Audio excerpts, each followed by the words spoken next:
Hello guys, Andrew here, bringing you another episode of 3 Laps 3 Topics. I'm pretty buzzing at the moment. I'm recording my audio to this, having just got back from the London FOTA Forum Q&A session. And yeah, it's something that I really enjoyed. It's the first kind of thing that I've gone to like that, although last year I did go to a thing through uni and Formula Student related to me asking a very scripted question to Jenson Button and him giving me a very scripted answer back. Yeah, basically, if you don't know what it is, FOTA, or the Formula 1 Teams Association, across the year do several events before and in the lead up to Grand Prix weekends in the country that the race is on, where they get a load of fans in, stick first, well, as was tonight, a team of team principals or sporting directors in front of us.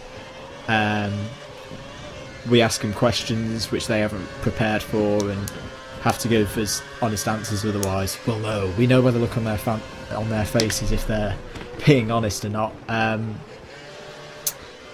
And secondly, they do the same with the drivers. So yeah, I was lucky enough to get a ticket for this. I just happened to sign up after watching the live stream of the Canada one, which I did talk about a little bit in a video, which I'll link to you on the screen probably. Whoa, Enzo, calm down. Bit rash. Oh, and I get a penalty for it. Thank you very much, Codemasters. Thank you. There's the typical kind of bull on this penalty sim. Anyway, yeah, it was really good for me because I actually got to ask a question, which was the very last question of the stream. I don't know if they're going to put the stream back up or what they're going to do, but I'm the guy who asks the last question. And I wanted to ask it before I got there, because I know there's been a lot of talk with Mercedes Gate as to whether banning them from the Silverstone drivers test, young drivers test, is actually a really good thing. I asked Valterri, Bottas and Max Chilton, who were two of the three drivers there, how them being at the Young Drivers Test last year has helped them prepare for this weekend, and they say it's done a lot. It's good to have experience going into the weekend, and they can hit it straight into FP1. Interestingly as well, Sam Michael said as well about the Young Drivers Test, which I kind of already knew anyway, but I think a lot of people don't know and need to know, because a lot of people have been like, oh, banning them from a Young Drivers Test, it doesn't really matter. It does matter. And Sam Michael said what they do on the Young Drivers Test is they like to stick a young driver in, so in Mercedes' case it would have been Sam Bird or Brendan Hartley, stick them in there, see how they do, and also seeing how they perform, compare it to what they do in a simulator, and then correlate with their simulator what's going on. So that's why the Young Drivers Test is important. It allows the teams to correlate simulator and CFD data and what they do on a computer to real life. And when you have a testing ban, that is incredibly important. Also very interesting to hear from Sam Michael of McLaren. Something I hadn't really thought about before was, because people have been saying, oh, Mercedes have got a real advantage of having Lewis and Nico in the car post-race.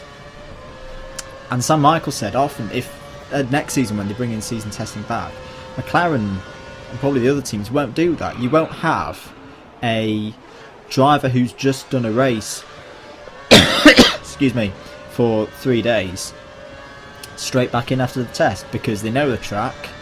So for a young driver kind of thing, there's no benefit there, and they're probably quite tired. So yeah, there were some thoughts which I agreed with, which came out of the forum. I'm going to count that as two topics: driver's view and team's view. Going on to the third lap and the last thing I'll talk about today.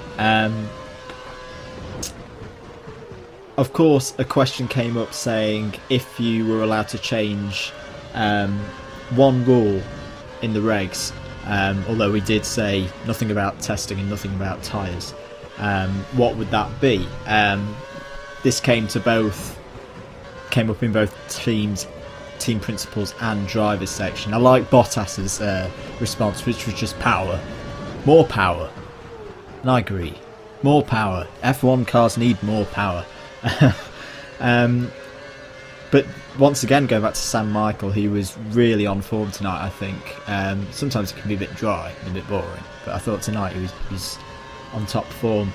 He said active suspension. Now, if you don't know what active suspension is, look up Williams' active suspension, which was back around 92, 93, where the job was for the computers on board the car were able to keep the car at the optimum level, the suspension level at the optimum level for the car. So yeah, that I'm going to open up to you. If there was one regulation, non-tyres, non-testing, that you would want to change in F1, what would it be? So about this race, one of the guys in this lobby, iSuperScrub, is someone I know from the Vortex Racing Leagues, which I will put a link to in the description below if you're interested in joining that. I'll put a link to his channel as well. He's got some videos on there. Really quick driver, really good guy. I was pretty happy with my own performance in this race, but I feel we need to review some things here. We need to look at some stuff in this race. So we're going around this corner. I run a little bit wide. iSuperScrub is up the inside of me. A legitimate overtake, I think. But wait for it. See them arrows? Here comes Enzo charging down the inside. Takes iSuperScrub out. And isn't this the same Enzo that turned in on me in my last episode in Austin? Yes, I think it is. Calm down, mate. Freaking calm down. And of course I get a penalty as well. I mean, seriously, come on. Codemasters, what are you doing? Sort out your game for once in a while. And so we're on to the hairpin on the end of the last lap. We've got a bit of attention from behind. I run wide again. Something happens behind me. I hit the DRS board. I get another freaking penalty. I get a penalty for hitting the DRS board. I mean, really? Is this game serious? I get a penalty for hitting the DRS board. So we're on lap 2. Lap 2, we've got Esteban. Somehow I'm still in the lead of this race, even though I've got 20 seconds worth of penalties. I think I left him enough room there to make a legitimate overtake, but no! Ramming! That's the way to do it. But just stay calm, Andrew. Surely he got a penalty for that. Really? Oh, I am done. I'm freaking done.